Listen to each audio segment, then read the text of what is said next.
Hello and welcome.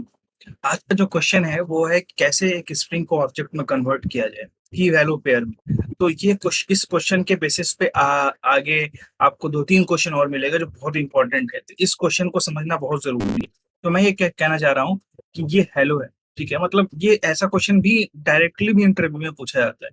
ये है hello, ठीक है।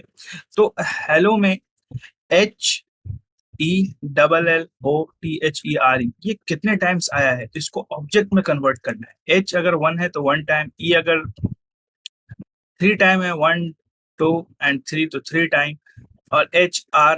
तो इसको इस वाल ये वाला जो है इसको इसके बेसिस पे कन्वर्ट करना है, ठीक है। ये कितने टाइम आया है इसको एक ऑब्जेक्ट में कन्वर्ट करना है। तो ये कैसे करेंगे, ठीक है। तो मैं एक बात क्लियर करूं पहले कि फॉर लूप जो होता है, जो कि ट्रेडिशनल होता है, ये वाला I = 0 और फिर I <, ट्रेडिशनल फॉर लूप जो है I <20 या 23 या कुछ भी आप यहाँ पे लिखते हैं, फिर I++ करते हैं। एक्चुअली मैं उतना इसको प्रीफर नहीं करता हूँ, इसलिए कि इसमें थोड़ा सा मिस्टेक होने का चांस ज्यादा है। कभी आप ये भूल सकते हैं, कभी इसको देने में प्रॉब्लम कर सकते हैं। तो कभी आप यहाँ पे मान लीजिए ये दे दिया और यहाँ पे ये दे दिया, तो इससे प्रॉब्लम होता है। कभी I++ की जगह पे I+ दिया, या कभी कुछ मतलब इस तरह मिस्टेक होने का चांसेस रहता है इसमें। लेकिन जो नया जो फॉर ऑफ लूप है, मतलब मैं दिखाता हूँ फॉर ऑफ लूप क्या है। ये है, इसको मिस्टेक होने का चांसेस कम है बहुत। तो मैं कैसे यूज करते हैं फॉर ऑफ लूप वो बताते हैं, और इस प्रॉब्लम का सॉल्यूशन बताते हैं आपको। तो देखिए, इस प्रॉब्लम का मैंने यहाँ स्ट्रिंग ले लिया, इसी को ऑब्जेक्ट में कन्वर्ट करना है। तो ऑब्जेक्ट में कन्वर्ट करने के लिए तो सबसे पहले मैं जो बताया आपको कि मैं फॉर ऑफ लूप का यूज करूंगा, और आगे भी मैं इसी का यूज करूंगा।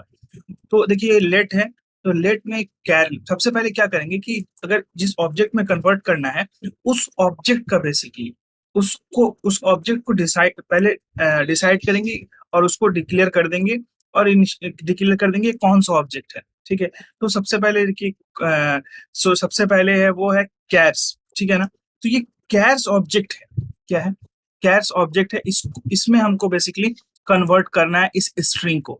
तो ये कैर जो है, ये स्ट्रिंग कैर्स, देखिए ये ऑब्जेक्ट का नाम कैर्स है। मैं यहाँ कैरेक्टर निकाल रहा हूँ, कैरेक्टर निकालना है किससे, स्ट्रिंग से निकालना है। ये वाला जो स्ट्रिंग है ना, इससे हमको कैरेक्टर निकालना है।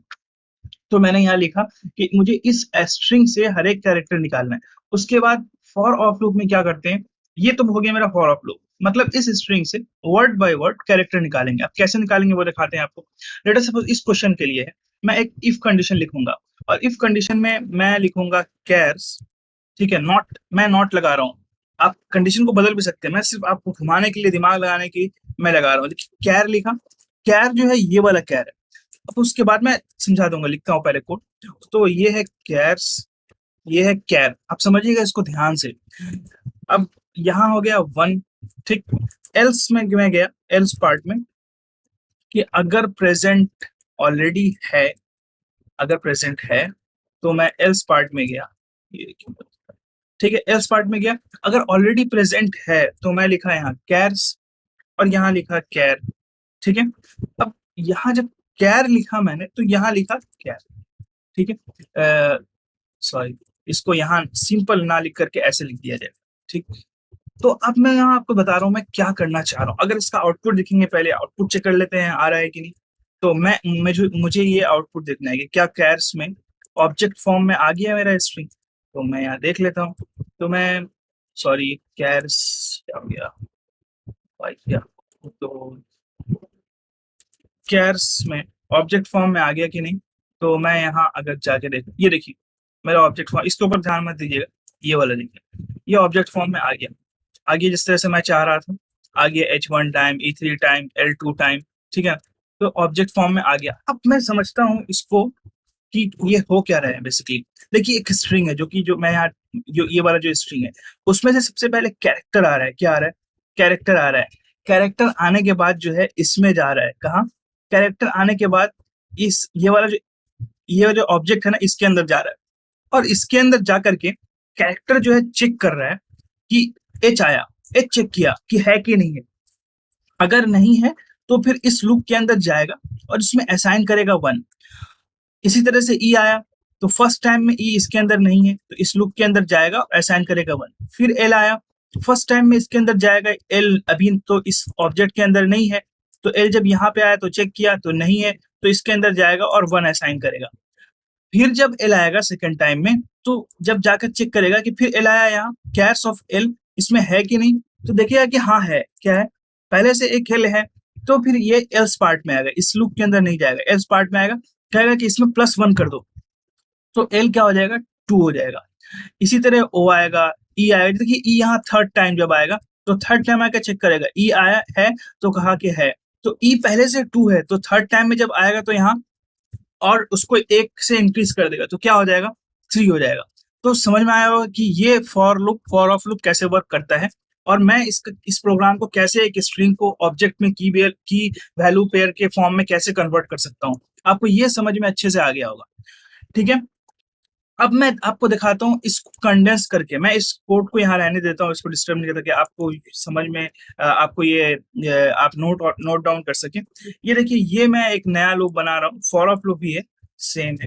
मैं इस प्रॉब्लम को एक लाइन में कंडेंस करना चाहता हूँ, कंडेंस कर देता हूँ एक लाइन में। तो उसके लिए क्या करूंगा, देखिए मेरे पास कैर्स है, ठीक है, ये कैर जो ऊपर कर रहे थे, ठीक है, अगर ये है तो क्या करो, कैर्स कैर में +1 कर दो, क्या कर दो, +1 कर दो। तो अब अगर इसका आउटपुट देखेंगे, देखिए क्या आउटपुट आएगा, देखिए आउटपुट नैन नैन नैन नैन आया। क्यों आया नैन नैन, क्योंकि फर्स्ट टाइम में जब जा रहा है तो इस ऑब्जेक्ट के अंदर कुछ है ही नहीं, तो जब कुछ नहीं है तो उसमें +1 कर रहे हैं, तो नॉट ए नंबर डिफाइन कर रहा है। क्या कर रहा है, नॉट ए नंबर डिफाइन कर रहा है। तो अगर मान लो कुछ नहीं है, तो सबसे पहले हम क्या चाहते हैं, एक और करके लिखेंगे, अगर नहीं है तो पहले 1 असाइन करो, और अगर है तो +1 करो।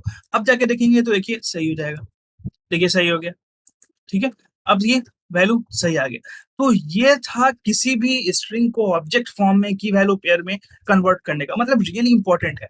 आपको मैं एक इंटरव्यू के ऊपर पॉइंट से एक बार बताऊं, जब आप ये दिखाएंगे और थोड़ी देर बाद फौरन आप, मतलब जैसे ये दिखाया, उसने कहा कि ओके ओके, आपने कहा कि सर इसको कंडेंस भी कर सकते हैं, सामने वाले इंटरव्यू को कहा कि आप इसको कंडेंस भी कर सकते हैं कोड को। ओफो, जब आप ये बोलेंगे ना, वो रियली इन्फ्लुएंस हो जाएगा कि हाँ कोडिंग इसको आता है, क्या आता है, कोडिंग आता है। तो जितना कोडिंग को शॉर्ट फॉर्म में लिखना, मतलब आप पहले उसको एक्सप्लेन करके दिखा रहे हैं, फिर उसको शॉर्ट फॉर्म में दिखा रहे हैं, मतलब वो आप उसको फॉर लूप दिखा रहे हैं, जो ट्रेडिशनल फॉर लूप है वो नहीं दिखा करके आप फॉर ऑफ लूप दिखा रहे हैं, रियली वो इन्फ्लुएंस्ड होगा। तो ये वे था किसी भी ऑब्जेक्ट को कन्वर्ट करने का। इस बेसिस पे आगे 2-3 क्वेश्चन और आएगा, जो कि मैं आगे आपको दिखाऊंगा। तो उसमें जैसे कि मैक्स कैरेक्टर फाइंड करने का, उसके बाद नंबर ऑफ कैरेक्टर कितना है ये फाइंड करने का, तो ये सब क्वेश्चन आएगा आगे। तो मैं आपको आगे वो सारा क्वेश्चन जो है प्रोग्राम करके दिखाऊंगा, लेकिन उससे पहले ये वाला आपको समझ में आना चाहिए। कि समझ में आ गया है तो बहुत अच्छी बात, नहीं समझ में तो आप कमेंट करें, तो फिर से आपको मैं कमेंट में जरूर जवाब दूंगा। थैंक यू, आज के लिए इतना ही।